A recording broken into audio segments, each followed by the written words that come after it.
Hello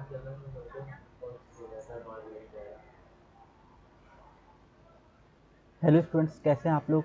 आज हम लोग पढ़ने वाले हैं एनसीईआरटी क्लास 11 का चैप्टर 10 सेल साइकिल और सेल डिवीज़न।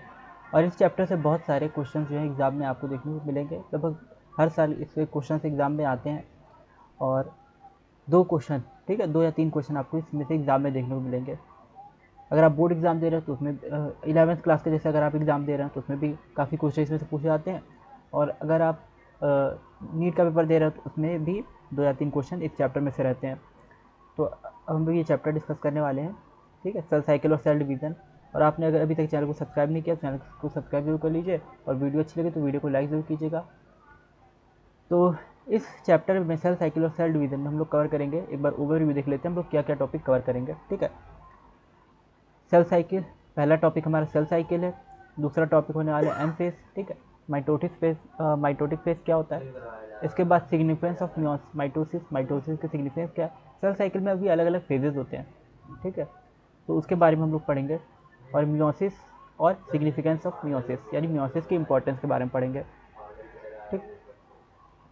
तो अगर आपने अभी तक चैनल को सब्सक्राइब नहीं किया, चैनल को सब्सक्राइब जरूर कर लीजिए और ज़्यादा से ज़्यादा लोग को वीडियो शेयर कीजिए, जिससे जो लोग भी नीट की तैयारी कर रहे हैं वो यहाँ पे हमारे साथ लाइव जुड़ जाएँ और अच्छे से चैप्टर अटेंड कर पाए।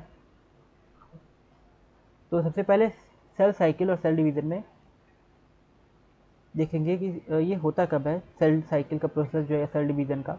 देखो, सेल जो होती है वो क्या होती है, जब मैच्योर होती है तो उसमें डिवीज़न देखने को मिलता है सेल में, ठीक है। सेल में डिवीज़न होता है जब उसमें प्रॉपर अमाउंट में डीएनए होता है उसका और साइटोप्लाज्म होता है, तो उसमें एक डिवीज़न देखने को मिलेगा जिससे वो सेल डिवाइड करेगी, रिप्रोडक्शन करेगी या ग्रोथ, ठीक है। तो ग्रोथ और रिप्रोडक्शन दोनों ही सेल डिवीज़न के थ्रू होता है ना। यानी कोई सेल जो है वो जब डिवाइड करती है तो ग्रोथ भी उस तरह से कर सकती है, 1 से 2 सेल बना के, और रिप्रोडक्शन भी इस तरह से कर सकती है, 1 से 2 सेल बना के रिप्रोडक्शन भी वो कर सकती है। तो सेल जो होती है इसमें ग्रोथ और रिप्रोडक्शन साइमल्टेनियसली देखने को मिलता है, ठीक है। रिप्रोडक्शन करती हैं सेल्स जब वो 2 में डिवाइड होती हैं, ठीक है, तो इस तरह से पेरेंटल सेल से डॉटर सेल बन जाती है। फिर डॉटर सेल्स ग्रो और डिवाइड करती हैं ना, तो न्यू सेल की पॉपुलेशन बनती है ग्रोथ और डिवीजन से। इस तरह से इसमें मिलियंस ऑफ सेल, किसी कोई भी सेल जो है वो मिलियन ऑफ सेल बना लेती है। जैसे हमारी बॉडी है तो मिलियन ऑफ सेल्स की बनी हुई है, ठीक है। तो ये सारी सेल कैसे बनी है, इसी तरह से डिवीज़न से बनती है, सेल्स के डिवीज़न से बनती है। तो आई होप इतना आपको क्लियर होगा कि सेल जो होती है ये ग्रोथ और रिप्रोडक्शन दोनों ही कैसे करती है, सेल डिवीज़न के थ्रू। सेल डिवीज़न में क्या होता है, बस ये सेल है, ये 20 सेल से डिवाइड होगी, इसमें न्यूक्लियस और इसका साइटोप्लाज्म इक्वली डिस्ट्रीब्यूट हो जाएंगे दोनों सेल में, ठीक है। तो इसी को हम लोग कहते हैं सेल डिवीज़न। अब इसके बारे में हम लोग पढ़ेंगे अंदर सेल साइकिल के बारे में। तो सेल साइकिल किस तरह से होती है इसके बारे में हम लोग जानेंगे। तो सेल साइकिल क्या है, सेल साइकिल जब सेल डिवीज़न होता है तो इसमें डिफरेंट स्टेजेस होती हैं, उसी को हम लोग बोलते हैं सेल साइकिल। यानी एक सेल की लाइफ में अलग अलग स्टेजेस होती हैं, ठीक। तो उन अलग अलग स्टेजेस को, जैसे एक पर्सन है उसकी लाइफ में अलग अलग स्टेजेस होती है, पहले वो चाइल्ड रहता है, फिर अडल्ट होता है, ठीक है, फिर ओल्ड हो जाता है। तो इस तरह से उसकी लाइफ में अलग अलग स्टेज होती हैं। उसी तरह से जो सेल होती है उसकी लाइफ में भी, जो भी इसका लाइफ स्पैन है सेल का, तो उसमें अलग अलग स्टेजेस होती हैं ना सेल साइकिल में। तो इसी को हम लोग सेल साइकिल बोलते हैं, के बाद ये स्टेज रिपीट होती है।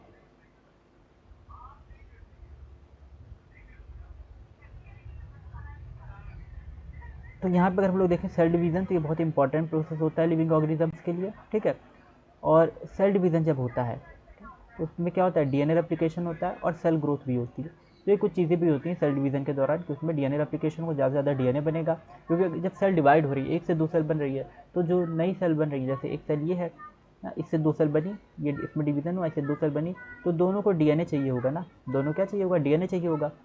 तो इसलिए दोनों में डीएनए देखने को मिलेगा। डीएनए रेप्लिकेशन से क्या होता है, दोनों में डीएनए इक्वली डिस्ट्रीब्यूट होता है।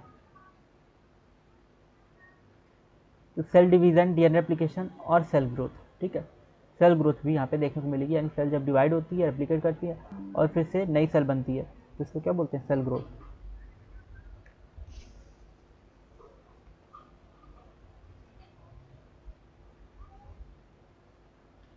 नेक्स्ट इसमें क्या देखते हैं हम लोग, correct division and formation of progeny cells containing intact genomes. Take place in a coordinated way to ensure correct division. अब इसमें क्या होता है, डिवीजन इसका होगा, फॉर्मेशन होगा प्रोजेनिक सेल्स का, ठीक है, तो इससे पूरा इंटैक्ट जीनोम इसका बनेगा। The sequence of event by, इसके बाद क्या है,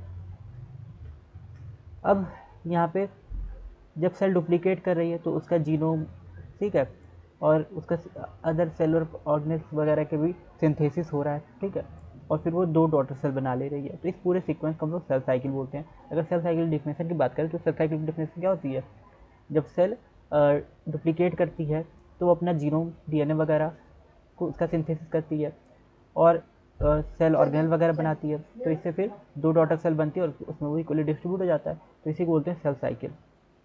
इस पूरे सीक्वेंस को बोलते हैं सेल साइकिल ना। जैसे सेल को डिवाइड होना है तो सेल को जब डिवाइड होना है तो सेल में क्या होगा, इसका जीनोम पहले मल्टीप्लाई होगा, ठीक है, इसका जीनोम बहुत सारा बनेगा डीएनए इसमें, और फिर इसमें क्या होगा कि ये इक्वली दोनों सेल्स में, इसके डॉटर सेल्स में डिवाइड होगा, ठीक है। इस पूरे प्रोसेस को हम लोग क्या बोलते हैं, सेल साइकिल। सेल जब ग्रोथ करती है तो यहाँ पे क्या होता है, साइटोप्लाज्मिक इंक्रीज भी देखने को मिलेगी, ठीक है, यानी उसका साइटोप्लाज्म जो है ज़्यादा से ज़्यादा बनेगा, उसमें ज़्यादा से ज़्यादा अमाउंट में साइटोप्लाज्म उसका बनेगा, तो ये सेल ग्रोथ देखने को मिलती है और ये कंटिन्यूस प्रोसेस है। डीएनए सिंथेसिस भी होती है ना, बार बार वही चीज़ें रिपीट करके लिखा हुआ है, ठीक है। तो डीएनए सिंथेसिस जो होता है ये सिर्फ सिंगल स्टेज में होता है, ठीक है। साइटोप्लाज्म जो होता है तो ये लगभग हर स्टेज में इंक्रीज होता रहता है, लेकिन जो उसका डीएनए सिंथेसिस है वो कुछ स्पेसिफिक स्टेजेस होती हैं सेल साइकिल की, इसमें डीएनए सिंथेसिस जो है वो होता है। Replicated chromosomes are then distributed to daughter nuclei ना, जो रेप्लिकेटेड क्रोमोसोम होंगे फिर वो डॉटर न्यूक्लियई में चले जाएंगे, ठीक है, और इसमें जीन्स वगैरह कंट्रोल होता है। जो सेल डिवीजन होता है वो भी जेनेटिक कंट्रोल के अंडर में आता है, जीन्स इसको कंट्रोल रेगुलेट करते हैं। तो सेल साइकिल में हमने क्या देखा कि सेल साइकिल क्या होती है, ये एक प्रोसेस है जिसमें जब सेल जो है उसको ग्रो करना होगा, उसको डिवाइड करना होगा, तो उसका क्या होगा, साइटोप्लाज्म का सिंथेसिस होगा, ठीक है, उसमें जो भी सेल ऑर्गेनल उसका सिंथेसिस होगा, इसके अलावा उसके जीनोम डीएनए वगैरह बनेगा, उसमें डीएनए का डुप्लीकेशन होगा या रेप्लिकेशन भी जिसको हम लोग बोलते हैं। और ये सब जो प्रोसेस सिक्वेंशियल जब होते हैं एक के बाद एक, तो इसी को हम लोग क्या देते हैं, सेल साइकिल बोल देते हैं, ठीक है। अब ये सेल साइकिल जो है इसमें क्या हो रहा है, डीएनए का सिंथेसिस हो रहा है, क्योंकि जब भी एक सेल से 2 सेल उसकी डॉटर सेल बनेंगी तो उसमें अलग अलग डीएनए की रिक्वायरमेंट होगी, तो इसलिए डीएनए सिंथेसिस भी यहाँ पे होता है ताकि दोनों नई सेल जो बने उसमें इक्वली डीएनए डिस्ट्रीब्यूट हो जाए। और साइटोप्लाज्म और सेल ऑर्गेनेल भी बनते हैं जो इक्वली डिस्ट्रीब्यूट हो जाते हैं दोनों सेल में। नेक्स्ट अब हम लोग देखते हैं यहाँ पे सेल साइकिल की फेजेस, कौन कौन सी फेजेस होती हैं सेल साइकिल में, ठीक। जो भी आपका क्वेरी या डाउट है आप यहाँ पे कमेंट सेक्शन में पूछ सकते हैं। क्या होती है, जब मैच्योर होती है तो उसमें डिवीजन देखने को मिलता है सेल में, ठीक है, सेल में डिवीजन होता है जब उसमें प्रॉपर। नेक्स्ट हम लोग बात कर रहे हैं फेजेस ऑफ सेल साइकिल की, ठीक है। सेल साइकिल में कौन कौन से फेजेस होते हैं, तो सेल साइकिल में क्या होता है, G1 S G2, इसके अलावा cytokinesis, telophase, anaphase, metaphase, prophase, ठीक। तो ये सारे फेज इसमें देखने को मिलते हैं सेल साइकिल में ना। सेल साइकिल की अगर हम लोग बात करें तो यहाँ पे क्या कौन कौन सा फेज है, G1 S G2 और cytokinesis, telophase, anaphase, metaphase, prophase, ये सब है, यानी एम फेज के अंदर ये सब आते हैं। और यहाँ पे एक G0 फेज भी दिया हुआ है, तो इसके बारे में हम लोग देखेंगे। तो सेल साइकिल जो होती है यूकैरियोटिक सेल की अगर हम बात करें ना, यूकैरियोटिक सेल में तो 24 आवर्स में एक सेल साइकिल कंप्लीट होती है। मतलब यूकैरियोटिक सेल जो है, मतलब जिसमें न्यूक्लियस होता है, जैसे ह्यूमन्स हो गए, प्लांट्स हो गए, तो इन सब की सेल जो होती है, फंगस की सेल हो गई, तो ये हर 24 घंटे में एक बार डिवाइड करती हैं, ठीक। तो जितनी भी सेल्स देखने को मिल रही हैं यूकैरियोटिक सेल, जनरली वो 24 घंटे में एक बार डिवाइड करेंगे। लेकिन ये जो ड्यूरेशन है ये कम भी हो सकती है, ज़्यादा भी हो सकती है। जैसे हम लोग अगर ईस्ट की बात करें, ईस्ट क्या होता है, यूनिसेलुलर फंगस होता है, ठीक है, तो उसमें जो है सेल साइकिल कितनी देखने मिलती है, 90 मिनट्स की हमें देखने को मिलती है। 90 मिनट्स में एक सेल साइकिल हो जाती है, यानी 90 मिनट्स में सेल जो है एक बार डिवाइड कर जाती है। इसके अलावा अगर इकोलाई हम लोग देखें तो इकोलाई में 20 मिनट्स में डिवीज़न हो जाता है ना, तो हर 20 मिनट में उसमें एक सेल साइकिल कंप्लीट हो जाती है। तो ये अलग अलग ऑर्गेनिज्म है जिसमें अलग अलग ड्यूरेशन लग रही है। अब हम लोग जैसे ह्यूमन्स है तो हम लोग में 24 घंटे में सेल में एक डिवीज़न होता है, यानी सेल का डिवीज़न जो है वो कितना 24 घंटे में होगा, तो एक डिवीज़न और दूसरे डिवीज़न के बीच का जो टाइम होगा ये उसकी एक पूरी सेल साइकिल हो जाएगी ना। उसी में वो G1 स्टेज और S स्टेज और G2 और M फेज ये सारी स्टेजेस कर लेंगी। तो सेल साइकिल की जो फेजेस होती हैं ना, यूकैरियोटिक सेल में कितनी, यूकैरियोटिक सेल जो उसमें 24 घंटे में क्या होता है, सेल में डिवीज़न होता है, और ईस्ट में जो होता है ना, ईस्ट में 90 मिनट्स में एक डिवीज़न कंप्लीट हो जाते हैं, यानी 1.5 घंटे में लगभग एक जो है सेल डिवीज़न हो जाता है, एक सेल से 2 सेल बन जाती है। अब हम लोग यहाँ पे बात करते हैं सेल साइकिल जो है वो 2 फेजेस के होते हैं, एक होता है इंटरफेज, एक होता है एम फेज। तो सेल साइकिल में 2 फेजेस हैं, इंटरफेज और एम फेज। एम फेज को हम लोग माइटोसिस फेज भी बोलते हैं, एम फेज को क्या बोलते हैं, माइटोसिस फेज भी बोलते हैं। और जितने लोग यहाँ पे इस वीडियो को देख रहे हैं कमेंट करके यस जरूर लिखेंगे, अपनी प्रेजेंट आप लोग जरूर लगा दिया कीजिए यहाँ पे। और नेक्स्ट क्या है, इंटरफेज और एम फेज माइटोसिस फेज, ठीक है। तो इसके बारे में देख लेते हैं हम लोग। अच्छा, आपको कमेंट करके ये बताना है कि सेल साइकिल का सबसे लंबा फेज कौन सा होता है, जो अपने यहाँ पे पढ़े G1 S G2 M। तो अगर आप लोग वीडियो देख रहे हो आप लोग कमेंट करके जरूर बताइएगा कि सेल साइकिल का सबसे लंबा फेज कौन सा होता है। तो अभी हम लोग बात कर रहे हैं सेल साइकिल में 2 फेज है, इंटरफेज एम फेज या माइटोसिस फेज। एम फेज जो होता है, ठीक है, ये क्या होता है, ये सेल डिवीजन या माइटोसिस जिसको बोलते हैं, ये वाला फेज होता है एम फेज जिसको बोलते हैं, ठीक है। और ये इसके बाद इंटरफेज जो होता है ये एम फेज के बीच में, 2 एम फेज के बीच का जो पार्ट होता है उसको क्या बोलते हैं, इंटरफेज। तो सेल साइकिल में बेसिकली 2 फेज हैं, एक इंटरफेज है और एक एम फेज है ना। सेल साइकिल में 2 फेज है, एक इंटरफेज एक एम फेज। इंटरफेज में G1S और G2 फेज आते हैं और एम फेज में प्रोफेज, मेटाफेज, एनाफेज, टीलोफेज और साइटोकाइनेसिस ना। इससे रिलेटेड हम लोग अभी एक न्यूमेरिक भी देखेंगे कि इसको याद कैसे किया जाता है, ठीक।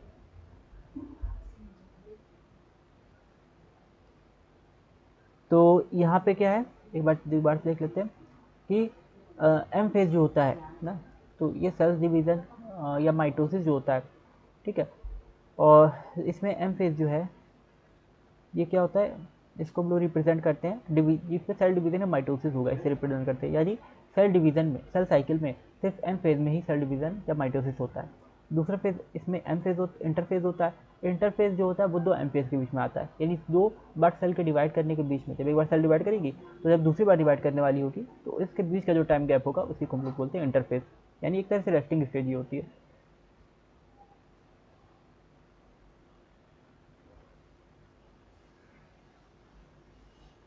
जनरली सेल डिवीजन जो होता है वो 1 घंटे का देखने को मिलता है। Interphase last more than 95% duration of the cell cycle, ठीक है।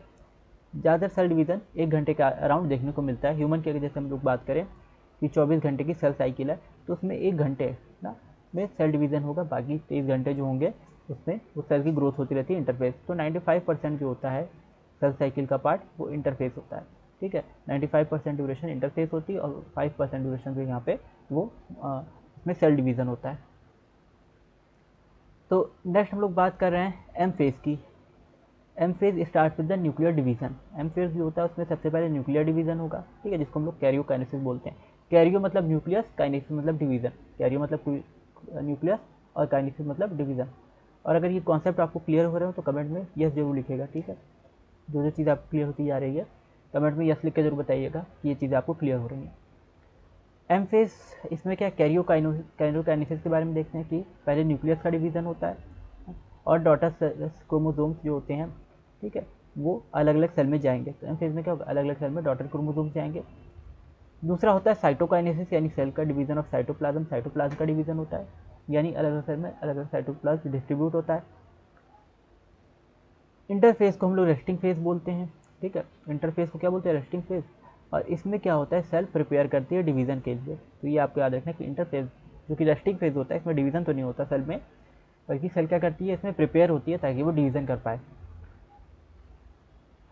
सेल ग्रोथ और डीएनए रेप्लिकेशन ना, ये हमें देखने को मिलेगा इंटरफेज में। इंटरफेज में सेल की ग्रोथ होती है और डीएनए का रेप्लिकेशन होता है, क्योंकि डीएनए का रेप्लिकेशन होगा तभी तो क्या होगा, एम फेज में सेल का डिवीजन हो पाएगा। अगर डीएनए का रेप्लिकेशन प्रॉपर नहीं होगा तो सेल फेज में एम फेज में सेल के डिवीजन में भी प्रॉब्लम होगी। तो सेल ग्रोथ और डीएनए रेप्लिकेशन ये एम फेज में होता है। इसके बाद हम लोग देखते हैं इंटरफेस। इसको हम लोग 3 पार्ट में डिवाइड कर सकते हैं इंटरफेस को, यानी जो रेस्टिंग स्टेज होती है सेल की उसको 3 पार्ट में हम लोग डिवाइड कर सकते हैं। एक है गैप 1 G1 फेज, एक है एस फेज सिंथेसिस और एक है G2 गैप G2 फेज या गैप 2 भी इसको बोलते हैं, ठीक है। G1 phase gap 1, S phase synthesis और G2 फेज या गैप 2, ठीक है।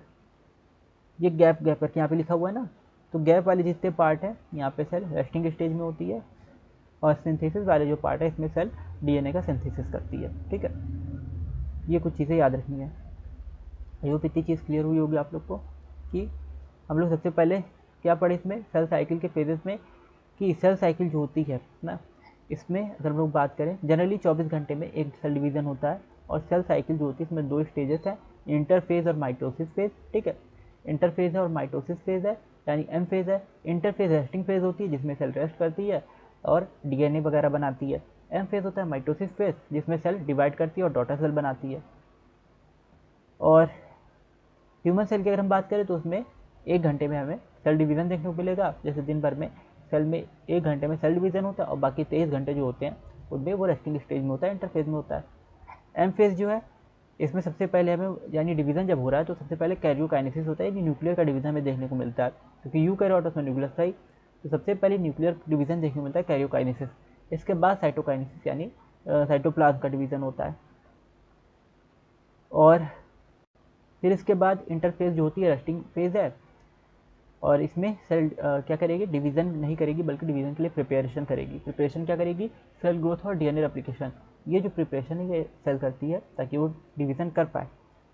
फिर इसमें आता है गैप 1 और सिंथेसिस और गैप 2, ये 3 फेज आते हैं, गैप 1, सिंथेसिस और गैप 2।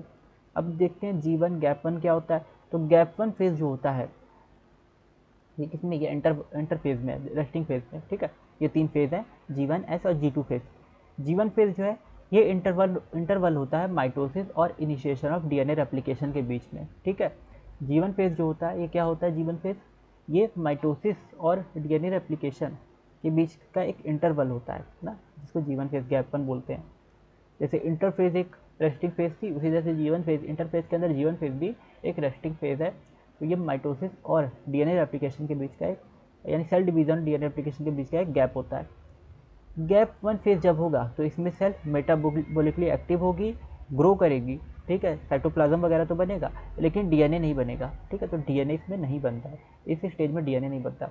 जीवन में क्या होता है, सेल मेटाबॉलिकली एक्टिव रहती है, प्रोटीन एंजाइम्स वगैरह बनाती है। ठीक है, और सेल की साइज में इंक्रीजमेंट होता है, लेकिन सेल में किसी भी तरह का डीएनए इसमें नहीं बनता। एस या सिंथेसिस फेज जो होती है, ठीक है, इसमें क्या होता है, डीएनए सिंथेसिस होता है और रेप्लिकेशन होता है, डीएनए का रेप्लिकेशन होता है। तो एस फेज में डीएनए का सिंथेसिस या डीएनए का रेप्लिकेशन देखने को मिलता है। नेक्स्ट जो है अच्छा इसमें डीएनए डबल हो जाएगा। ठीक है, जितना अमाउंट में डीएनए होता है उसका सिंथेसिस में क्या होता है, डीएनए डबल हो जाएगा, क्योंकि डुप्लीकेशन रेप्लिकेशन हो रहा है तो डीएनए डबल हो जाता है। जैसे 2C है तो क्या हो जाएगा, 4C हो जाएगा। ठीक है, और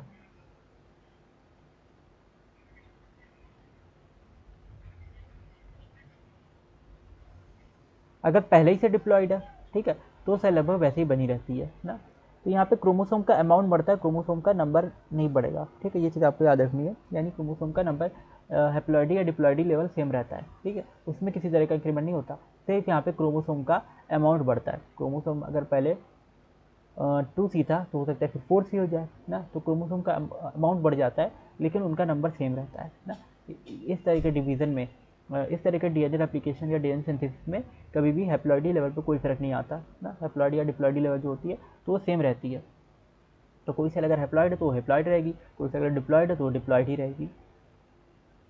ठीक है, तो क्रोमोसोम के नंबर पे नहीं कोई फर्क आता है, बल्कि क्रोमोसोम का अमाउंट बढ़ता है इसमें, या डीएनए का हम कह सकते हैं अमाउंट बढ़ता है।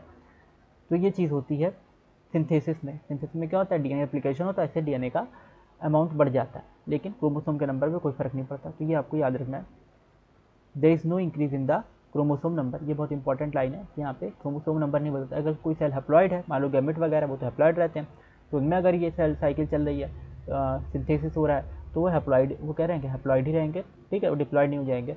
और अगर कोई जो बॉडी के सेल है वो डिप्लॉइड है ना, तो उसमें अगर सेल साइकिल चल रही है और ये सिंथेसिस फेज है तो उसमें बहुत सारे डीएनए तो बन जाएगा, लेकिन वो डिप्लॉइड क्या हो जाएगी, वो हैप्लॉइड नहीं हो जाएगी बल्कि वो डिप्लॉइड ही रहेगी। तो इस तरह से जो जिसकी लेवल होती है, ठीक है, हैप्लॉइडी लेवल या क्रोमोसोम नंबर जिसमें जितने होते हैं वो सेम रहते हैं। तो क्रोमोसोम नंबर सेम रहते हैं, बस उसका अमाउंट जो है, क्वांटिटी वो बढ़ जाती है। तो एस फेज में याद रखना है क्रोमोसोम नंबर सेम रहते हैं, number of chromosome remain the same. और जब हम लोग एस फेज की बात कर रहे हैं तो डीएनए रेप्लिकेशन जो होता है ये कहाँ पे होता है, न्यूक्लियस में। ठीक है, और सेंट्रियोल साइटोप्लाज्म में डुप्लीकेट करता है।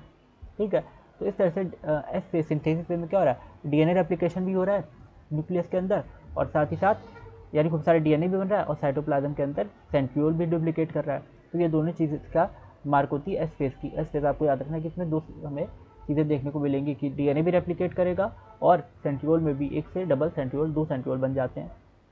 क्योंकि सेंट्रियोल बताया था आपको, जब सेंट्रियोल पढ़ाए थे कि सेल डिवीजन बहुत इंपॉर्टेंट होता है। जब G2 फेज आती है तो प्रोटीन सिंथेसाइज हो जाती हैं, ठीक है, इसमें प्रोटीन्स बनती हैं जो कि क्या करेंगी, जब सेल डिवीजन होगा तो उसमें हेल्पफुल होंगी। तो G2 फेज में प्रोटीन का सिंथेसिस भी होता है, ठीक। तो ये आपको याद रखना है इस तरह से G1S और G2 के बारे में ना, किस किस तरह से हुआ कि G1 जो था सबसे पहले वो कहाँ पे आ रहा था, वो माइटोसिस और डीएनए सिंथेसिस के बीच में एक रेस्टिंग स्टेज थी। उसमें सेल जो है G1 में क्या करती है, G1 स्टेज में सेल मेटाबॉलिकली एक्टिव रहती है, ठीक है, और साइटोप्लाज्म वगैरह भी बनाती रहेगी, लेकिन इसमें किसी तरह का डीएनए सिंथेसिस नहीं होता। तो G1 में डीएनए सिंथेसिस नहीं होता, सेल मेटाबॉलिकली एक्टिव होती है और साइटोप्लाज्म वगैरह बनाती रहती है, लेकिन उसमें किसी तरह का सिंथेसिस नहीं होता, डीएनए रेप्लिकेशन नहीं होता। एस फेज में डीएनए रेप्लिकेशन होता है, सेल डीएनए बनाती है, लेकिन इससे क्रोमोसोम के नंबर पे कोई फर्क नहीं पड़ेगा, ठीक है। अगर 2n क्रोमोसोम है तो 2n रहेंगे, n है तो n रहेंगे। G2 फेज है, G2 फेज जो होती है इसमें क्या होता है, G2 फेज में सेल जो होती है ये किसके बीच का होता है, ये भी डीएनए सिंथेसिस और सक्सेसिव जो है सेल डिवीज़न के बीच का एक फेज़ है G2 फेज़। तो G2 फेज़ जो होता है इसमें सेल प्रोटीन वगैरह बनाती है जो कि डिवीज़न में हेल्प करते हैं। और जब हम लोग एस फेज़ की बात करते हैं तो उसमें सेंट्रियोल का डिवीज़न भी होता है, डीएनए रेप्लिकेशन के साथ साथ सेंट्रियोल का डिवीज़न भी होता है। तो ये भी याद रखना है कि एस फेज़ में सेंट्रियोल का डिवीज़न भी होगा सेल और उसके अंदर साइटोप्लाज्म के अंदर, और साथ साथ इसका भी डिवीज़न हो जाएगा, डीएनए का भी रेप्लिकेशन होगा। अच्छा, कुछ सेल्स जो होती हैं ना, जैसे एक बार इस डायग्राम को देख लेते हैं। क्या बताया अभी, इंटरफेज में सबसे पहले G1 है, G1 ये जो G1 है ये आप देख रहे हैं, ये G1 जो है ये क्या है, गैप पर ये यहाँ पे डीएनए का सिंथेसिस होगा एस फेज में। तो एस फेज और एम फेज के बीच का जो पार्ट है इसको हम लोग G1 बोल रहे हैं, ठीक है, गैप पर। और यहाँ पे सेल जो है मेटाबॉलिकली एक्टिव है और उसके अंदर क्या है, उसके अंदर क्या हो रहा है, उसके अंदर एक नंबर, तो सेल मेटाबॉलिकली एक्टिव है और इसके अंदर सेल जो साइटोप्लाज्म होता है उसका सिंथेसिस हो रहा है, ठीक है, सेल ग्रो कर रही है। एस फेज है सिंथेसिस फेज, इसमें क्या हो रहा है, डीएनए रेप्लिकेशन होगा और सेंट्रियोल का भी डिवीजन होगा। फिर इसके बाद आता है G2 फेज ना, सबसे पहले G1 लिख दिया इस पर, फिर आया एस, फिर आया 2 लिख दिया इस पर, और फिर G2 आया इस पर लिख दिया। तो G2 फेज होता है, इसमें क्या होगा G2 फेज में, इसमें प्रोटीन्स वगैरह बनते हैं जो डिवीज़न में हेल्प, सेल डिवीज़न में हेल्प करेंगे। G2 फेज में प्रोटीन्स वगैरह का फॉर्मेशन होता है जो सेल डिवीज़न में हेल्प करते हैं, ठीक। ये भी एक तरह से रेस्टिंग स्टेज ही है। इसके बाद फिर माइटोटिक फेज आता है ना, एम फेज आता है, माइटोटिक या मियोटिक फेज। तो ये एम फेज जो होगा इसमें क्या होगा, देखो यहाँ पे सेल डिवाइड होकर फाइनली 2 सेल बना देगी, ठीक है। तो एम फेज के बाद सेल डिवाइड होगी और एक सेल डिवाइड होकर ये 2 सेल बना देगी, ठीक है, तो 2 सेल बन गई। अच्छा, कुछ सेल जो होती हैं वो G0 स्टेज में रुक जाती हैं ना, जब वो G1 फेज में रहती हैं तभी वो क्या होती हैं, एक तरह से पॉज हो जाता है उनका डिवीज़न, उनका सेल साइकिल पॉज हो जाती है, तो इसको हम लोग बोलते हैं G0। इसके बारे में भी हम लोग देखते हैं ये G0 क्या चीज़ है। तो कुछ सेल्स जो होती हैं ना, इनमें क्या हो जाता है, do not appear to exhibit division, जैसे हार्ट सेल। अच्छा, कुछ सेल तो डिवीज़न करती ही नहीं, जैसे हार्ट सेल्स हो गई। कुछ सेल्स ऐसी भी होती हैं जो डिवीज़न ही नहीं करती, जैसे हार्ट सेल्स हो गई। और कुछ सेल्स होती हैं जो बहुत कम ही डिवाइड करती हैं, ओकेशनली डिवाइड करती हैं, ठीक है, divide occasionally to replace cells that have been lost. और ये किस लिए करती हैं, सेल को रिप्लेस करने के लिए, जैसे कोई इंजरी वगैरह हो जाती है, ठीक। तो इंजरी वगैरह जब हो जाएगी, सेल डैमेज हो जाएंगी, तो फिर बाकी सेल्स डिवाइड करेंगी और उस जगह को भर देंगी। तो ये इंजरी या सेल डेथ की वजह से बाकी सेल्स जो है जो रुकी हुई थी, जिनकी डिवीज़न रुका हुआ था, वो डिवाइड करती हैं और उस जगह को फिल कर देती हैं। दी सेल्स दैट डू नॉट, इसके बाद कुछ सेल्स ऐसी हैं ना जो हम लोग देख रहे हैं कि जो ओकेशनली डिवाइड कर रही हैं ना, वैसे उनका डिवीज़न रुका हुआ था लेकिन वो ओकेशनली डिवाइड कर रही हैं। तो इसमें इससे ये समझ में आता है कि हाँ, उसके अंदर डिवीज़न की कैपेबिलिटी हो सकती है, यानी उसके अंदर भी एक सेल साइकिल होगी सेल के अंदर। तभी तो जब दूसरी सेल डैमेज हुई तो उसकी जगह उन सेल्स ने डिवीज़न करके ले लिया। तो ये जो सेल्स होती है ना, ये वैसे तो डिवाइड नहीं कर रही थी लेकिन इनके डिवीज़न की कैपेबिलिटी थी ना। तो ये do not divide further exit G1 phase two inter an inactive stage called quiescent stage. तो ये सेल्स जो हैं ये अपनी सेल साइकिल कंप्लीट नहीं करती हैं। कुछ सेल्स ऐसी भी होती है जो रिजर्व होकर रखी रहती हैं, ठीक है। वो अपनी सेल साइकिल जब हम लोग की बॉडी का फॉर्मेशन होता है तो उसमें कुछ सेल्स ऐसी होती हैं जो अपनी सेल साइकिल पूरी नहीं करती, वो रिजर्व सेल के फॉर्म में रहती हैं कि बाद में अगर कोई सेल वगैरह डैमेज होती है या कोई इंजरी होती है, सेल डेथ वगैरह होती है, तो उस टाइम पे जो सेल्स जो रिजर्व रखी हुई हैं वो फिर डिवीज़न करेंगी और उसकी जगह ले लेंगी, बाकी सेल्स की जगह ले लेंगी, ठीक है। जो इंजरी या सेल डेथ की वजह से जो सेल्स लॉस्ट हुई उनकी जगह ले लेंगी। तो ये सेल्स जो होती हैं ये नॉर्मली जीवन फेज़ में ही क्या कर जाती हैं, एग्जिट कर जाती हैं जीवन फेज़ को, जी नॉट फेज़ जिसको हम कहते हैं उसमें चली जाती हैं। तो जीवन फेज़ को एग्जिट करके जी नॉट फेज़ में चली जाती हैं और डिवाइड नहीं करती, ठीक है। ये रिजर्व पड़ी रहती हैं बॉडी में, और जब कभी इंजरी या डैमेज होता है तो ये क्या करती हैं, inter and inactive stage called quiescent stage, ठीक है। ये इनएक्टिव स्टेज में इंटर कर जाती हैं, क्विसेंट स्टेज में, जिसको हम लोग जी नॉट भी बोलते हैं। इस स्टेज में ये चली जाती हैं जीवन फेज़ को छोड़ के, और जब कभी इंजरी या डैमेज होगा तो ये क्या करेंगी, फिर से डिवाइड करने लग जाएंगी, जी नॉट फेज़ को छोड़ देंगी और फिर से डिवाइड करने लग जाएंगी, यानी फिर से सेल साइकिल में एंटर कर जाएंगी, ठीक है। तो एस फेज़ और जी टू फेज़ कंप्लीट करके ना जीवन फेज़, जीवन देखो यहाँ पे जैसे ये दिया हुआ है सेल जीवन फेज से किस में गई थी, जी नॉट फेज में चली गई थी। तो अब मान लो कभी इंजरी या सेल डेथ होती है, बाकी सेल्स अगर मरती हैं, तो ये जो रिजर्व रखी हुई सेल है, एक्स्ट्रा सेल है ना, ये क्या है जो पॉज हो गया थी जिसकी सेल ग्रोथ, तो ये फिर से जीवन फेज में आ जाएगी और जीवन से फिर एस और फिर जी टू फेज में चली जाएगी। तो ये नॉर्मल सेल साइकिल, और फिर एम फेज में जाके सेल डिवीजन कर लेगी। तो ये फिर अपनी नॉर्मल सेल साइकिल को रिपीट कर लेगी, और जो डैमेज सेल है या जो सेल्स की डेथ हो चुकी है तो उनकी जगह ये सेल्स ले लेंगी। Cells in this stage remain metabolically active ना, इस स्टेज की जो सेल्स होती हैं ये मेटाबॉलिकली एक्टिव रहती हैं, ठीक है, लेकिन ये प्रोलिफरेट नहीं करती। तो मेटाबॉलिकली एक्टिव तो रहती हैं लेकिन ये प्रोलिफरेट नहीं करती। जी नॉट फेज की जो सेल होती हैं, क्विसेंट फेज भी इसको बोलते हैं, क्या बोलते हैं, क्विसेंट फेज। तो ये आपको याद रखना है, ये जो क्विसेंट फेज होता है ये जी नॉट फेज होता है। नेक्स्ट अब हम लोग देख रहे हैं माइटोटिक सेल डिवीजन जो होता है ये कहाँ पे देखने को मिलता है, only seen in diploid somatic be cells, ठीक है। तो आई होप इतना आपको क्लियर हुआ होगा ये जी नॉट और जी वन एस और जी टू और एस जी नॉट फेज के बारे में। और अगर इसमें भी कोई भी किसी भी तरह का डाउट या क्वेरी है तो आप वो कमेंट सेक्शन में पूछ सकते हैं। और अब हम लोग बात करने वाले हैं यहाँ पे डिप्लॉयड और हैप्लॉयड सेल्स के बारे में, कुछ चीज़ें देख लेते हैं। तो जो डिप्लॉयड सेल्स होती हैं, डिप्लॉयड सोमेटिक सेल्स होती हैं, उनमें हमें माइटोटिक सेल डिवीजन भी देखने को मिलता है, ठीक है। तो डिप्लॉयड सेल में माइटोटिक सेल डिवीजन देखने को मिलेगा। और माइटोटिक सेल डिवीजन जो है इसमें आपको बता दें कि माइटोटिक सेल डिवीजन में क्या होता है, एक सेल से दो सेल जनरली बनती है, और अगर सेल डिप्लॉयड है तो डिप्लॉयड सेल ही बनेगी ना। तो, तो अगर सेल डिप्लॉयड है तो डिप्लॉयड सेल ही बनेगी ना। 2n यानी अगर पेरेंट सेल 2n है तो उसकी जो डॉटर सेल बनेगी, यहाँ पे बना देते हैं कि ये सेल क्या है, 2n है, ये सेल क्या है, 2n है। तो जब सेल 2n है तो इसकी जो डॉटर सेल्स बनेगी, इसकी जो डॉटर सेल्स बनेगी वो भी क्या होंगी, 2n होंगी, इसकी डॉटर सेल्स भी 2n होंगी,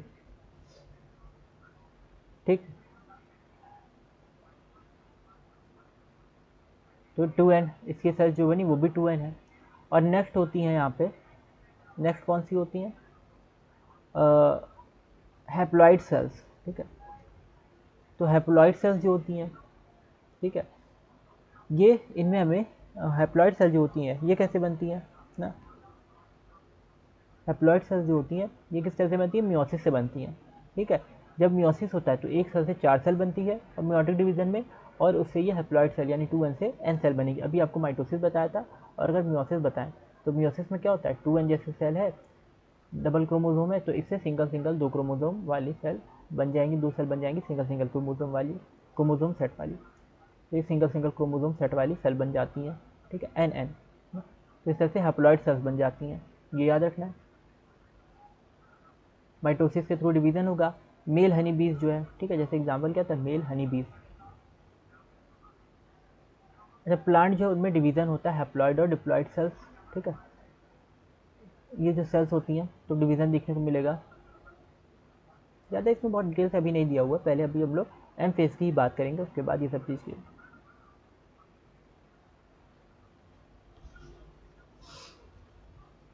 यहाँ पे एग्जाम्पल दिया था मेल हनी बीज का कि उसमें माइटोटिक सेल जो होती हैं, हैप्लॉइड सेल्स जो होती है वो माइटोसिस से डिवीजन करती है। जनरली हमें डिप्लॉइड सेल्स में ही माइटोसिस देखने को मिलता है, लेकिन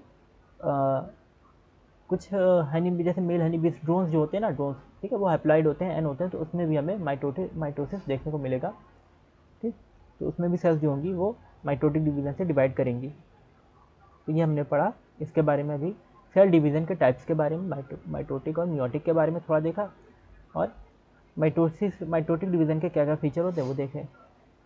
अब हम लोग बात करेंगे सेल के एम फेज की, कि सेल में एम फेज किस तरह से होता है ना। सेल में एम फेज कैसे होता है, तो एम फेज जिसको हम लोग माइटोटिक फेज भी बोलते हैं ना, एम फेज या माइटोटिक फेज, इसमें क्या होता है,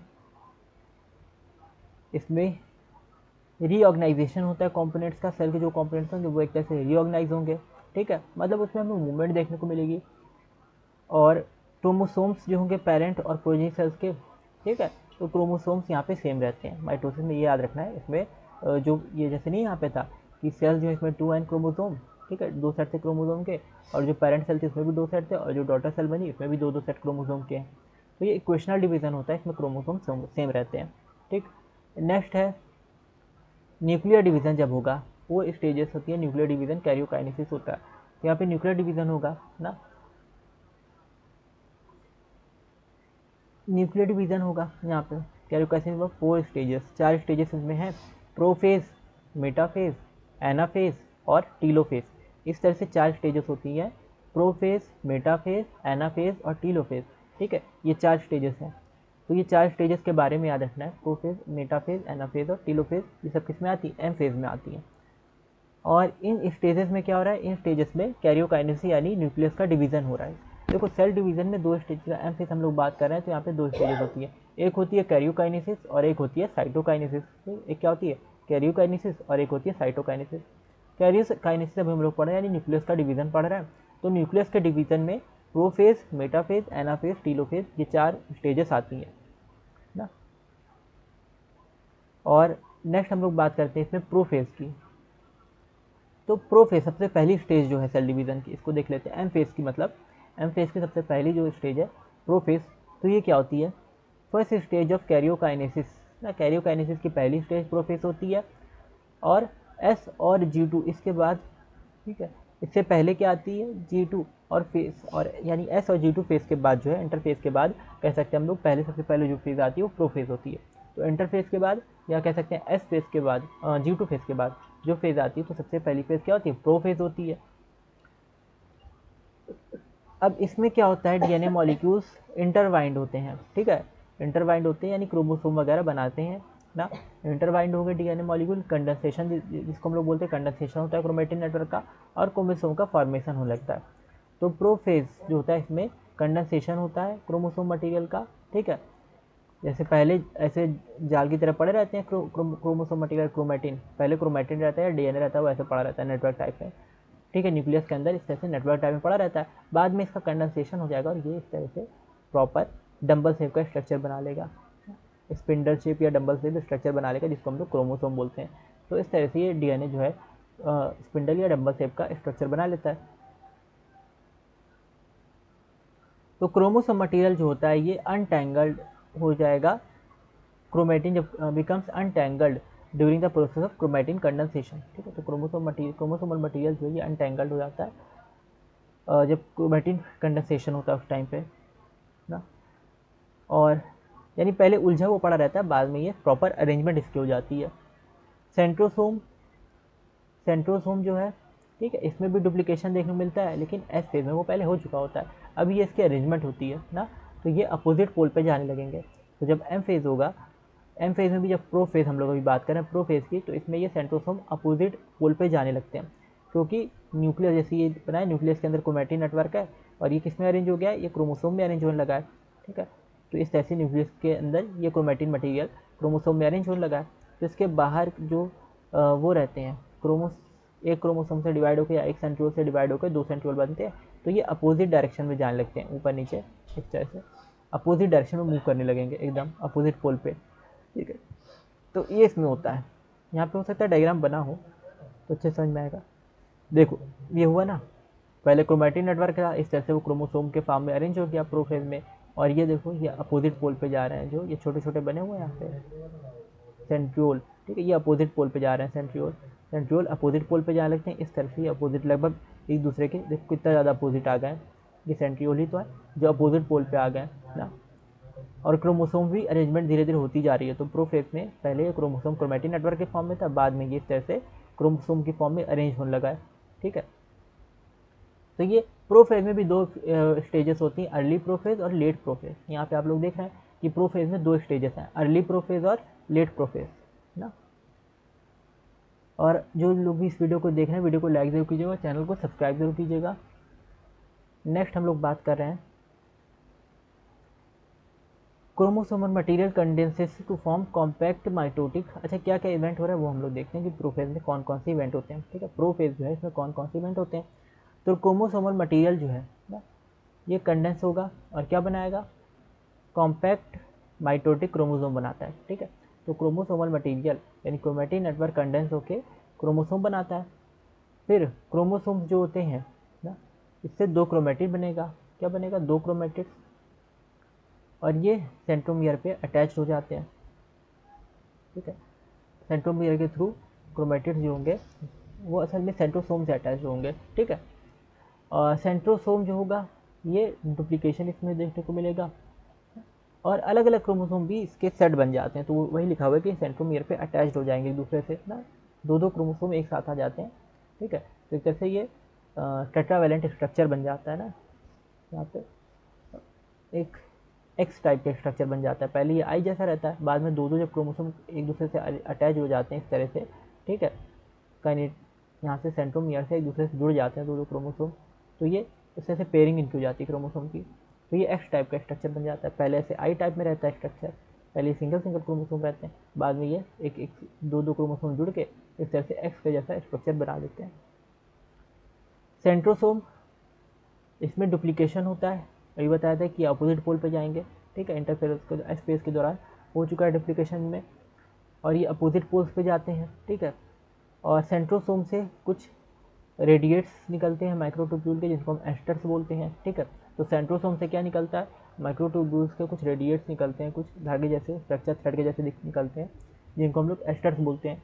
दो एस्टर्स जो होते हैं ये स्पिंडल फाइबर के साथ क्या बनाते हैं, माइटोटिक अपरेटस बनाते हैं। तो ये आपको याद रखना है कि दो एस्टर्स मिलके ना स्पिंडल फाइबर्स के साथ मिलके माइटोटिक अपरेटस बनाते हैं। यहाँ पे अगर हम लोग देखें तो ये एस्टर्स जो है, ठीक है, ये इसके साथ मिल रहे हैं, दो asters together with spindle fibre. Asters जो है ये स्पिंडल फाइबर के साथ मिल रहा है, और ये क्या बना रहा है, अपरेटस बना रहा है, इस तरह का माइटोटिक अपरेटस ना। ये देखो ये जैसे तार से नहीं, वो गुड्डे गुड़िया वाला पहले खेल होता था, तो उसमें धागे से बांधे रहते थे उसको, ठीक है, कठपुतली वाला खेल होता था, कठपुतली को धागे से बांधे रहते थे, उसको नचाते थे ना, पुराने जाने में ऐसे होता था। तो उसी तरह से यहाँ पे भी हो रहा है कि ये स्ट्रिंग के थ्रू, धागे के थ्रू ना, इसको जिसको एस्टर बोलते हैं, एस्टर के थ्रू ये क्रोमोसोम को बांध लेता है सेंट्रोसोम, और फिर इसको बीच में लाता है ना। ये दोनों सेंट्रोसोम इसको क्या करते हैं, खींच के बीच में लाते हैं। पहले ऐसे ऐसे बांध लेते हैं इसको किनारे किनारे से, और फिर इसको खींच के बीच में ले आते हैं क्रोमोसोम को ना। तो इस तरह से अरेंजमेंट हो जाती है ये। तो सेंट्रोसोम से एस्टर्स निकलते हैं, और ये माइक्रोट्यूब्यूल्स के बने होते हैं, ठीक है। और ये स्पिंडल फाइबर बनाते हैं, जो दो एस्टर्स होते हैं, ठीक है, ये क्या होता है, जुड़ के स्पिंडल फाइबर बना लेते हैं ना, दो दो एस्टर्स जुड़ के स्पिंडल फाइबर बनाते जाएंगे। और ये क्या बोलते हैं इसको हम लोग, माइटोटिक अपरेटस बोलेंगे स्ट्रक्चर को। देखो हर क्रोमोसोम पे ये दो दो एस्टर जुड़े हुए हैं, तो ये क्या बना रहे हैं, स्पिंडल फाइबर इसको बोलते हैं। इस तरह का एक अपरेटस बन जाता है, माइटोटिक अपरेटस बोलते हैं इसको। नेक्स्ट अब हम लोग बात करें यहाँ पे प्रोफेज का जब एंड होता है, ठीक है, अर्ली प्रोफेज लेट प्रोफेज। तो प्रोफेज का जब एंड होगा ना, तो इसमें हमें गोल्जी कॉम्प्लेक्स या एंडोप्लाज्मिक रेटिकुलम या न्यूक्लियोलस या न्यूक्लियम, ये सब चीज़ें देखने को, यानी ये सब चीज़ें डिसअपियर होने लगती हैं। तो याद रखना है कि प्रोफेज के एंड तक ये सारी चीज़ें, गोल्जी कॉम्प्लेक्स, सेल ऑर्गेनल, ठीक है, एंडोप्लाज्मिक रेटिकुलम, जितने भी सेल ऑर्गेनल वगैरह हैं, न्यूक्लियोलस है, न्यूक्लियर एनवलप है, ये सब चीज़ें डिसअपियर होने लगती हैं। दो दो खोल गया, हाँ लो।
हम्म,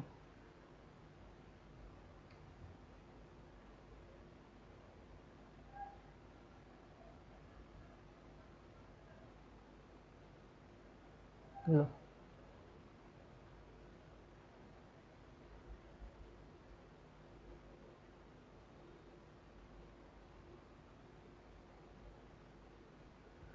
तो यहाँ पे क्या होता है, गोल्गी कॉम्प्लेक्स या एंडोप्लाज्मिक रेटिकुलम जो है, ठीक है, ये सब डिसअपियर हो जाएंगे, न्यूक्लियोलस वगैरह डिसअपियर हो जाएंगे। तो ये एंड प्रोफेज के एंडिंग का भी याद रखना सिचुएशन क्या होती है। ये आई होप आपको प्रोफेज कंप्लीट क्लियर हुआ होगा कि प्रोफेज में क्या क्या होता है। प्रोफेज स्टेज जो होती है ये कैरियोसाइनेसिस की फर्स्ट स्टेज है, ठीक है, पहली स्टेज है। और इसमें क्या होता है कि एस और G2 फेजेस जो होते हैं, ठीक है, इस एस फेज के बाद ये स्टेज आती है प्रोफेज स्टेज, ठीक है, एस फेज के बाद आती है, यानी इंटरफेज के बाद जो एम फेज की स्टार्टिंग फेज होती है वो प्रोफेज है। और इसमें क्या होता है, डीएनए जो होता है या क्रोमैटिन नेटवर्क जो होता है उसका कंडेंसेशन होता है और वो क्रोमोसोम की फॉर्म में अरेंज होने लगता है, ठीक है। और ये क्रोमोसोम जो होते हैं पहले उलझे हुए क्रोमैटिन नेटवर्क के फॉर्म में रहते हैं, अब वो क्या हो जाते हैं, प्रॉपर उनको स्ट्रक्चर एक मिल जाता है, क्रोमोसोम का स्ट्रक्चर मिल जाता है। फिर ये क्रोमोसोम जो होते हैं सिंगल सिंगल क्रोमोसोम आपस में आके पेयरिंग कर लेते हैं, ठीक है, तो एक्स टाइप का ये स्ट्रक्चर बना लेते हैं ना, टेट्रावैलेंट स्ट्रक्चर जिसको हम लोग बोलते हैं, चार पैर वाला, तो इस तरह का एक्स टाइप का स्ट्रक्चर बना देते हैं। और इसके साथ ही सेंट्रोसोम जो है उसमें भी डिवीज़न होता है और वो अपोजिट पोल पे जाता है, सेंट्रोसोम में भी डिवीज़न होगा और वो अपोजिट पोल पे जाएगा। और इसमें दो फेजेस होती हैं, अर्ली प्रोफेज और लेट प्रोफेज, यानी प्रोफेज के अंदर भी दो स्टेजेस हैं, अर्ली प्रोफेज और लेट प्रोफेज। अब इसमें होता क्या है कि यहाँ पे जो इसके दो सेंट्रोसोम हैं ये जब अपोजिट साइड पे गए तो ये कुछ रेज बना लेंगे जिसको बोलते हैं एस्टर रेज, ठीक है। एस्टर रेज जो है सेंट्रोमियर सेंट्रो क्रोमोसोम से जुड़ के क्या बना लेंगी, जो ये एस्ट्रा रेज हैं ये क्रोमोसोम से जुड़ के स्पिंडल फाइबर्स वगैरह का फॉर्मेशन कर लेंगे, तो स्पिंडल फाइबर का यहाँ पर फॉर्मेशन हो जाता है। इस तरह से ये ना जैसे कठपुतली वाला खेल होता है उसमें धागे से उसको कंट्रोल किया जाता है डॉल्स को, तो उसी तरह से यहाँ पे ये कंट्रोल क्रोमोसोम को कंट्रोल करते हैं, जो सेंट्रोसोम होते हैं वो क्रोमोसोम को कंट्रोल करते हैं, उनको खींच के कहाँ पे लाते हैं, मिडिल एकदम अलाइनमेंट उसकी कर देते हैं, मिडिल उसके पोर्शन में सेल के ले आते हैं। तो नेक्स्ट यहाँ पे फिर क्या है, क्रोमोसोम सेंट्रोमियर से बाइवेलेंट हुआ। और इसके एंड में क्या होता है कि गोल्गी कॉम्प्लेक्स एंडोप्लाज्मिक रेटिकुलम जो भी सेल के ऑर्गेनल थे वो डिसअपियर हो जाते हैं, तो सेल के ऑर्गेनल लास्ट में डिसअपियर हो जाते हैं, ये प्रोफेज खत्म होती है यहाँ पे।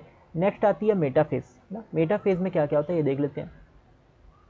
तो इसमें हमें डिसइंटीग्रेशन देखने को मिलता है न्यूक्लियर एनवेलप का, यानी न्यूक्लियर एनवेलप जो है वो खत्म हो जाएगा पूरी तरह से, ठीक है, उसका डिसइंटीग्रेशन हो जाएगा। और देखो यहाँ पे दिख रहा है ना रूडिमेंट्री स्ट्रक्चर, ये धीरे धीरे खत्म हो रहा है, न्यूक्लियर एनवेलप येलो येलो जो है किनारे किनारे, और खत्म होते होते इस तरह का हो गया, ठीक है। अब इसमें देखने को नहीं मिल रहा न्यूक्लियर एनवेलप कहाँ गया, ठीक है।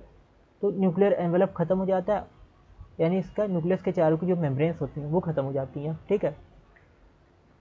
तो ये सेकेंड फेज होता है माइटोसिस का, मेटाफेज, ठीक है। मेटाफेज जो होता है उसमें न्यूक्लियर एनवेलप डिसअपियर हो जाता है, डिसइंटीग्रेट हो जाता है, और क्रोमोसोम्स जो होते हैं वो पूरे साइटोप्लाज्म में फैल जाते हैं। अब देखो इसमें सिर्फ सेल के अंदर, पहले सेल के अंदर न्यूक्लियस भी दिख रहा था, अब सेल के अंदर सिर्फ साइटोप्लाज्म में सिर्फ क्रोमोसोम ही दिख रहा है, सेंट्रोसोम और क्रोमोसोम दिख रहा है ना।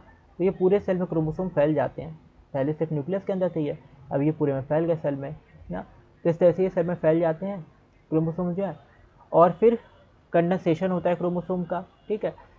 तो कंडेंसेशन यहाँ पे कंप्लीट हो जाता है, यहाँ पे क्रोमोसोम का कंडेंसेशन फाइनली कंप्लीट हो जाता है। तो ये याद रखना मेटाफेज में जो होता है क्रोमोसोम का, देखो एक ही स्टेज से कितने ज़्यादा क्वेश्चन बन सकते हैं ना, ठीक है, बहुत सारे क्वेश्चन यहाँ पे पूछे जा सकते हैं कि किस स्टेज में जो है कौन सी फर्स्ट स्टेज होती है ना, किस स्टेज में जो है पेयरिंग होती है क्रोमोसोम की, किस स्टेज में जो है डिसअपियर होते हैं सेल ऑर्गेनल, कौन सी स्टेज में जो है कंडेंसेशन कंप्लीट होता है, बहुत से क्वेश्चन बन सकते हैं एक एक फेज से। तो ये आपको ध्यान देना है कि क्रोमोसोम का कंडीशन जो है ये कंप्लीट यहाँ पे होता है, और ये हमें माइक्रोस्कोप में जनरली ये सब चीज़ें देखने को मिलेंगी। हम लोग माइक्रोस्कोप में देख चुके हैं बड़ी क्लास में, ग्रेजुएशन वगैरह में या इंटर में भी आप लोग को स्लाइड्स दिखाई जाती होंगी अलग अलग स्टेजेस की सेल डिवीजन की, तो वहाँ पे आप देख सकते हैं माइक्रोस्कोप में ये विजिबल होती है स्टेजेस, क्योंकि क्रोमोसोम काफ़ी बड़े बड़े होते हैं वो दिख जाते हैं माइक्रोस्कोप में। तो इसमें हम लोग मार्फोलॉजी पढ़ सकते हैं इस स्टेज में क्रोमोसोम की, ठीक है, मोस्ट इजली स्टडी, सबसे आसानी से यहाँ पे स्टडी की जा सकती है। तो मेटाफेज जो होती है वो क्रोमोसोम की मॉर्फोलॉजी अब ये एक और क्वेश्चन बन सकता है कि अगर हमें क्रोमोसोम की मॉर्फोलॉजी स्टडी करनी है तो सबसे अच्छी फेज कौन सी होती है, मेटाफेज। ठीक है, ये आपको याद रखना है कि अगर हमें क्रोमोसोम की मॉर्फोलॉजी स्टडी करनी है तो सबसे अच्छी जो फेज होती है वो कौन सी होती है, मेटाफेज होती है। अब ये मेटाफेज जो है इसमें 2 सिस्टर क्रोमेटिड्स होते हैं। ठीक है, ये सेंट्रोमियर के थ्रू जो बताए थे कि क्या हो जाएगा, सेंट्रोमियर पे एक दूसरे को ज्वाइन कर लेंगे, मतलब एक एक्स टाइप का स्ट्रक्चर बन जाता है ना। यहाँ पे आप देख रहे हैं कि ये एक्स टाइप का स्ट्रक्चर, 2 ऊपर 2 नीचे जैसे लिम्स दिख रहे हैं ना, बहुत सारे एक्स टाइप के स्ट्रक्चर हैं।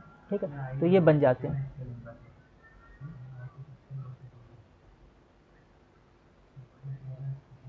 और स्मॉल डिस्क शेप स्ट्रक्चर यहाँ पे सेंट्रोमियर पे देखने को मिलता है, जिसको हम लोग बोलते हैं काइनेटोकोर। काइनेटोकोर जो होता है ये सेंट्रोसोम से अटैच कराता है। काइनेटोकोर क्या होता है, ये सेंट्रोसोम से स्पिंडल फाइबर को अटैच कराता है ना। ये यानी ये जो स्पिंडल फाइबर एक्स्ट्रा लेस जो जुड़े, कहाँ से जुड़ेंगे, ये वाइट वाइट से जो क्या है, काइनेटोकोर है। वाइट वाइट से जो काइनेटोकोर है यहाँ पे एक्स्ट्रा लेस जुड़ती हैं। ठीक है, तो ये अटैचमेंट प्रोवाइड करवाता है काइनेटोकोर ना।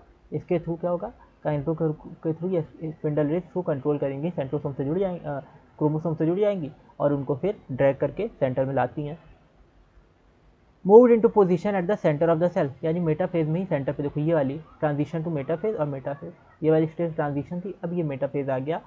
सेल्स को कहाँ पे, क्रोमोसोम को कहाँ पे ले जाएगा, सेंटर पे। तो क्रोमोसोम की जब सेंट्रल अलाइनमेंट हो जाती है, इसी को हम लोग बोलते हैं मेटाफेज। क्रोमोसोम क्या हो जाती है, सेंट्रल अलाइनमेंट या मिडिल में उसकी अलाइनमेंट हो जाती है, उसी को हम लोग बोलते हैं मेटाफेज ना। बीच में एकदम सारे क्रोमोसोम आ गए, कितने अच्छे लग रहे हैं दिखने में।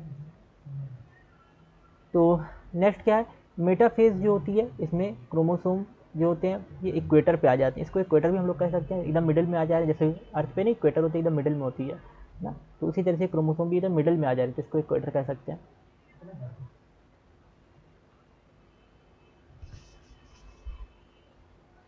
ना। अब इसके बाद क्या है, equator with 1 chromatid of each chromosome connected by it's kinetochore ना।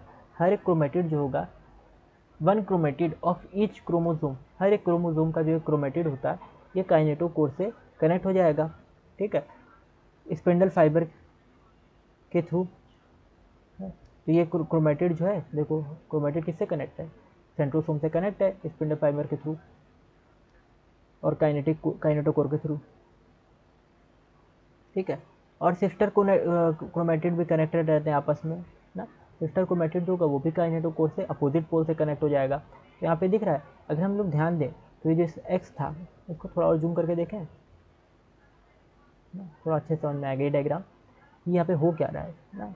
अगर इस चीज़ को हम लोग देखें, ध्यान दें, तो यहाँ पे क्रोमोसोम जो था, इस तरह से क्रोमोसोम था, तो एक क्रोमोसोम जो है ना, उस जैसे ये ब्लू वाला हम लोग लें या रेड वाला ले लेते हैं, तो इसका जो एक ऊपर वाला जो क्रोमोसोम है ये काइनेटोकोर के थ्रू स्पिंडल फाइबर के थ्रू किससे कनेक्टेड है, ये इस ऊपर वाले ना, ऊपर वाले को नॉर्थ नाम दे दिए, तो नॉर्थ पोल वाले सेंट्रोसोम से कनेक्टेड है। ठीक है, अर्थ के जैसे नहीं, तो ये ऊपर वाले सेंट्रोसोम से कनेक्टेड है।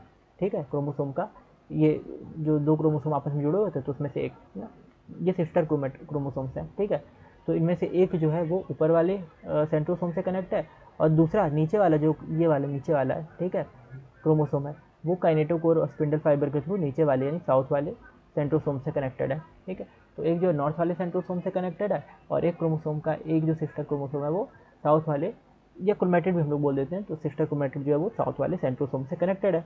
ठीक है, बस ये बात यहाँ पे बताई गई है। तो अपोजिट पोल से दोनों कनेक्टेड होते हैं। ठीक है, यानी ऊपर नीचे अलग अलग सेंट्रोसोम से कनेक्टेड होते हैं। जो प्लेन ऑफ अलाइनमेंट होता है, यानी ये जो मिडिल पार्ट में आ जा रहे हैं, ठीक है, जो ये मिडिल पार्ट में आ जा रहे हैं,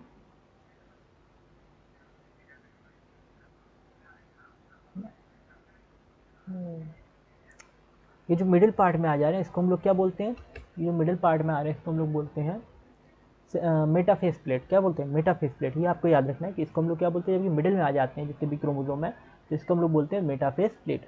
ठीक है, और मेटाफेस प्लेट का जो की फीचर है ये क्या होता है, स्पिंडल फाइबर अटैच होते हैं काइनेटोकोर ऑफ क्रोमोसोम्स, क्रोमोसोम्स के काइनेटोकोर से अटैच होते हैं स्पिंडल फाइबर। ठीक है, और यानी यहाँ पे अटैचमेंट देखने को मिल रही है काइनेटोकोर स्पिंडल फाइबर के थ्रू सेंट्रोसोम से क्रोमोसोम कनेक्टेड है। और दूसरी चीज़ क्या होती है यहाँ पे मेटाफेस प्लेट की, सेंट्रली अलाइंड हो जाते हैं स्पिंडल इक्वेटर ना। Chromosomes are moved to spindle equator and get aligned along metaphase plate through spindle fibres to both poles ना। तो ये क्रोमोसोम बीच में आ गया और इक्वेटर पे आके अरेंज हो गया। ये क्रोमोसोम क्या हुआ, बीच में आ गया और मेटाफेज प्लेट पे आके अरेंज हो गया। ठीक है, तो ये हमने पढ़ा मेटाफेज के बारे में कि मेटाफेज जो होती है यानी एम फेज जिसको हम लोग बोलते हैं वो क्या होती है, प्रोफेज के बाद ये फेज आती है।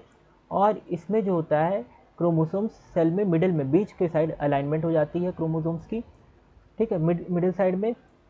और ये अपोजिट सेंट्रोसोम से जो क्रोमोसोम्स हैं उसके हर एक सिस्टर क्रोमेटिड जो है वो अपोजिट पोल के सेंट्रोसोम से स्पिंडल फाइबर और काइनेटोकोर के थ्रू अटैच्ड हो जाते हैं। ठीक है, ये सब चीज़ें हमें मेटाफेज में देखने को मिलती है और इनकी मेटाफेज प्लेट में अलाइनमेंट हो जाती है, मिडिल में इक्वेटर पे अलाइनमेंट हो जाती है क्रोमोसोम की। ठीक है, और इसमें हम लोग क्रोमोसोम की अच्छे से स्टडी कर सकते हैं। हम लोग को क्रोमोसोम जो है ना सबसे अच्छी मॉर्फोलॉजी क्रोमोसोम की मेटाफेज फेज में ही देखने को मिलती है।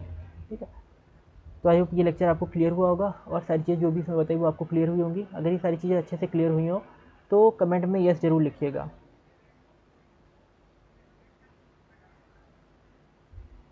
कमेंट में यहाँ पे आप लोग यस ज़रूर लिखिएगा। और किसी ने हेलो लिखा हुआ है। ठीक है, तो जो भी आपकी क्वेरी या डाउट है आप यहाँ पे पूछ सकते हैं ना, जो भी आपकी क्वेरी या डाउट है आप यहाँ पे पूछ सकते हैं इस चैप्टर के रिगार्डिंग या हमारे। और आपने अगर हमें अभी तक हमारा टेलीग्राम चैनल ज्वाइन नहीं किया तो टेलीग्राम चैनल जरूर ज्वाइन कर लीजिए। वहाँ पे आपको नीट के जो नोट्स हैं, ठीक है, हर एक चैप्टर के एनसीईआरटी वगैरह के नोट्स वहाँ पे प्रोवाइड किए जाते हैं। तो उससे आपकी नीट की प्रिपरेशन में काफ़ी हेल्प होगी, आपको अलग से नोट्स बनाने की जरूरत नहीं पड़ेगी। उसमें काफ़ी एमसीक्यूज़ वगैरह भी दिए हुए हैं, तो उससे आपकी ऑब्जेक्टिव क्वेश्चंस की प्रैक्टिस हो जाएगी। तो हमारे Telegram channel Zaid sir classes नाम से बना हुआ है और टेलीग्राम ग्रुप बना रखा है, उसको आप जरूर ज्वाइन कर लीजिए। उसकी लिंक आपको हमारे यूट्यूब के जो डिस्क्रिप्शन है वहाँ से मिल जाएगी। और जो भी आपकी क्वेरी या डाउट रहती है आप कमेंट सेक्शन में पूछ सकते हैं। आपने अगर अभी तक चैनल को सब्सक्राइब नहीं किया तो चैनल को सब्सक्राइब जरूर कर लीजिए और वीडियो अच्छी लगे तो वीडियो को लाइक जरूर कीजिएगा। और नेक्स्ट इसके बाद हम लोग कंटिन्यू करेंगे ना एना फेज़ और जो भी फेजेज़ हैं। ठीक है, एम फेज़ की जो भी और फेजेज़ हैं वो अगले लेक्चर में हम लोग कंटिन्यू करेंगे। थैंक यू फॉर वॉचिंग, मिलते हैं अगली वीडियो में।